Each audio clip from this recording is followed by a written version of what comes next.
The affairs desk ఛానల్కు స్వాగతం. ఇస్రో ప్రయోగించిన జీశాట్ 7R గురించి చూద్దాం. దీనికే CMS-03 అని పేరు. LVM-3 రాకెట్ ద్వారా ప్రయోగించిన ఈ 4400 కేజీల డిఫెన్స్ శాటిలైట్ ఇండియన్ నేవీ కోసం వెళ్ళింది. పాత జీశాట్ 7 రుక్మిణి స్థానంలో వస్తున్న ఇది UHF, SC ఇంకా KU బ్యాండ్లలో సేవలు అందిస్తోంది.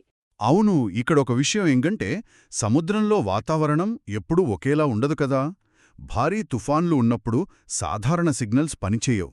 కానీ ఈ బ్యాండ్స్కు ఆ మేఘాలను, అడ్డంకులను చీల్చుకొని ప్రయాణించే శక్తి ఉంటుంది. దీనివల్ల నేవీ నౌకలకు నిరంతర కనెక్టివిటీ ఉంటుంది. చాలా ముఖ్యమైన పాయింట్ ఇది.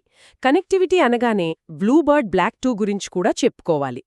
LVM-3 M6 రాకెట్ ద్వారా NSIL ప్రయోగించిన 6100 కిలోల అతిపెద్ద వాణిజ్య ఉపగ్రహమిది.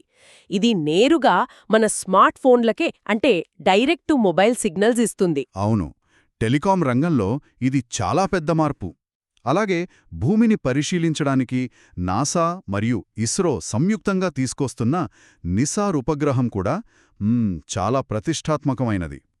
నాసా 1.16 బిలియన్లు, ఇస్రో 90 మిలియన్లు వెచ్చించి రూపొందించిన ప్రపంచపు తొలి L&S band earth observation satellite ఇది. దీని GSLV F-16 ద్వారా ప్రయోగిస్తున్నారు కదా. దీని జీవితకాలం 5 ఏళ్లు. మరోవైపు కేవలం అంతరిక్షంలోనే కాదు, భూమి మీదే అంతరిక్షాన్ని సృష్టించే అద్భుతమైన ప్రాజెక్ట్ ఇస్రో చేస్తోంది. లడాఖ్లోని సోకర్ లోయలో హోప్ అనలాగ్ మిషన్ పేరిట ఒక స్టేషన్ ఏర్పాటు చేశారు. రైట్. చంద్రుడు, అంగారక గ్రహం వాతావరణాన్ని అనుకరించి వ్యోమగాములకు శిక్షణ ఇవ్వడానికి ఇది చాలా ముఖ్యం.